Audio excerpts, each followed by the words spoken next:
EVM का इस्तेमाल देश के अंदर शुरू हुआ प्लीज। और जब ईवीएम का इस्तेमाल शुरू हुआ अपनी जगह बैठे तो देश में तमाम बहस शुरू हुई और ईवीएम के ऊपर सबसे पहला किसी ने सवाल उठाया तो उस व्यक्ति का नाम है जीवीएल नरसिम्हा। उन्होंने बाकायदा किताब लिखी है कि लोकतंत्र के ऊपर खतरा है ये ईवीएम, और उसके बारे में लाल कृष्ण आडवाणी जी ने उनकी किताब के प्रशंसा करते हुए और ईवीएम पे सवाल होते हुए अब इस पे भी समस्या है, इस पे भी तो उस पे पूरा ईवीएम के ऊपर सबसे पहले इन लोगों ने सवाल उठाया। ईवीएम किन किन देशों में था और कहां कहां बैन हो गया मैं पढ़ के बता दे रहा हूं। जिन जिन देशों में बैन हो गया, जर्मनी में, नीदरलैंड में, आयरलैंड में, यूके में, फ्रांस में, पुर्तगाल में, इटली में, ऑस्ट्रेलिया में, नॉर्वे में, कनाडा में, बेल्जियम में, साउथ कोरिया में, इन तमाम देशों में ईवीएम था। ईवीएम बंद हो गया। लेकिन मुझे एक मन में शंका होती है जो आपके माध्यम से उधर बैठे हुए लोगों से पूछना चाहता हूं। प्रधानमंत्री जी का आप बहुत गुणगान करते हैं, आप कहते हैं प्रधानमंत्री जी बहुत लोकप्रिय हैं, प्रधानमंत्री जी की लोकप्रियता चमक रही है, वो महामानव हैं, विश्व गुरु हैं। तो ये कौन सी लोकप्रियता है प्रधानमंत्री जी की कि भाई प्रधानमंत्री जी की कौन सी लोकप्रियता है कि ईवीएम से चुनाव कराएंगे तो लोकप्रियता कायम रहेगी, बैलेट से चुनाव कराएंगे तो लोकप्रियता खत्म हो जाएगी।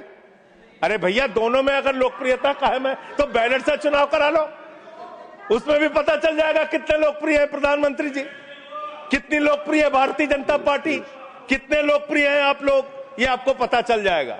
11 साल से इस देश में ट्रंप की सरकार तो है नहीं, न बराक ओबामा की सरकार है, न बाइडेन की सरकार है।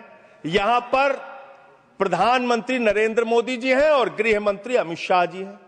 आपने 11 साल में कितने घुसपैठिए हिंदुस्तान से भगाए, इसके बारे में आंकड़ा दीजिए सदन को आप जानकारी दीजिए।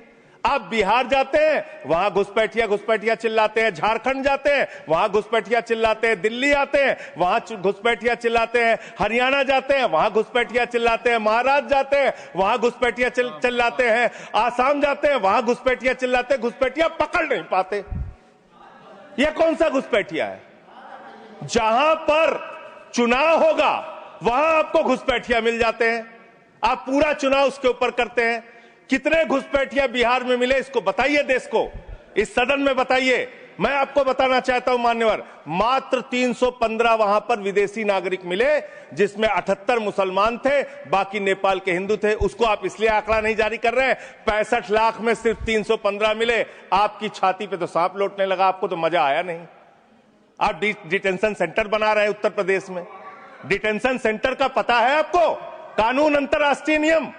आपको स्कूल बनाने के लिए पैसा नहीं है, आपको अस्पताल बनाने के लिए पैसा नहीं है, मिड डे मील में आप बच्चों को नमक रोटी खिला रहे हैं, नौजवानों को रोजगार देने के लिए आपके पैसा नहीं है, खाद की बोरी देने के लिए पैसा नहीं है। आप कह रहे हैं आप अपनी सनक को पूरा करने के लिए डिटेंशन सेंटर बनाएंगे, जहां पे घुसपैठियों को रखेंगे, उनको फ्री बिजली, फ्री पानी, फ्री एजुकेशन, रहने का घर, सड़क, सब आप अपने पैसे से देंगे, देश की जनता के पैसे से देंगे। इसलिए मैं आपके माध्यम से सरकार को चेतावनी देना चाहता हूं, अगर कोई बांग्लादेशी मिले, कोई पाकिस्तानी मिले, कोई अफगानिस्तानी मिले, तो उसको उसके देश वापस भेज देना।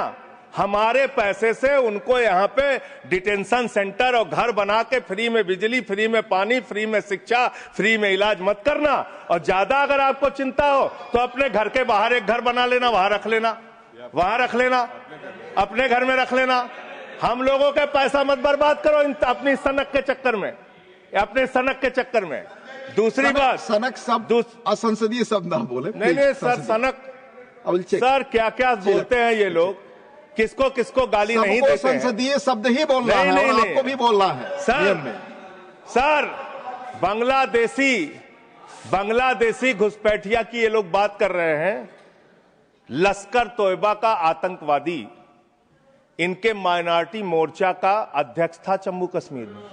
लश्कर तैयबा का सब्जेक्ट पर तालिब हुसैन, सब्जेक्ट पर दैट विल सर सब्जेक्ट है ये, डिस्कशन सब्जेक्ट है सर। लश्कर तैयबा के आतंकवादियों को अपनी पार्टी में आप रखते हो, लश्कर तैयबा के आतंकवादियों को अपनी पार्टी में रखते हो, लश्कर तैयबा के आतंकवादियों को अपनी पार्टी में रखते हो, आतंकवादियों को अपनी पार्टी में रखते हो। आप यहाँ पे खाली देश का माहौल बिगाड़ना चाहते हो। मान्यवर, अभी उत्तर प्रदेश में चल रहा है SIR। उत्तर प्रदेश में अभी हमारी मीटिंग हुई वहां के मुख्य निर्वाचन अधिकारी से, वो कह रहे हैं 18% वोट काटे जाएंगे, करीब करीब 3 करोड़ वोट हमारे प्रदेश में काटे जाएंगे। और कैसे काटे जा रहे हैं? प्लीज संजय जी आप इधर बोलिए, चेयर की तरफ।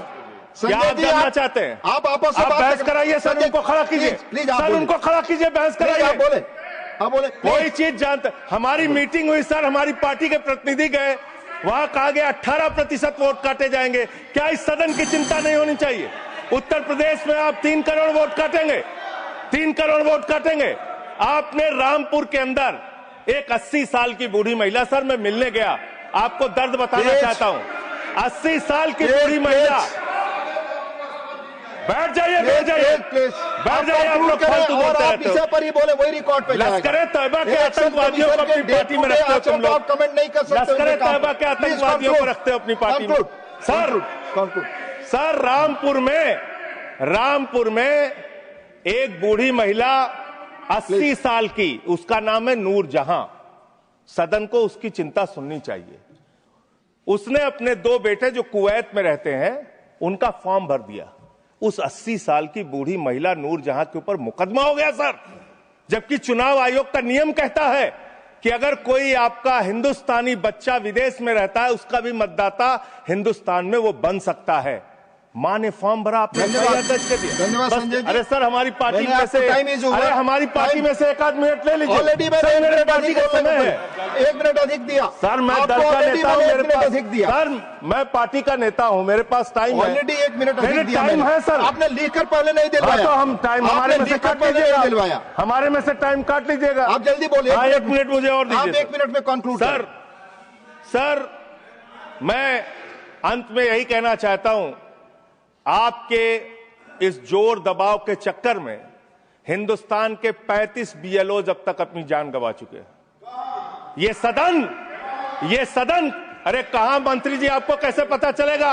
इस सदन को श्रद्धांजलि देना चाहिए। उन 35 लोगों की हत्या की है आप लोगों ने। सर सेक्रेटरी जनरल, उन BLOs की हत्या के जिम्मेदार ये लोग हैं। सर धन्यवाद। Nothing is going on record. Please, आपका समय ओवर।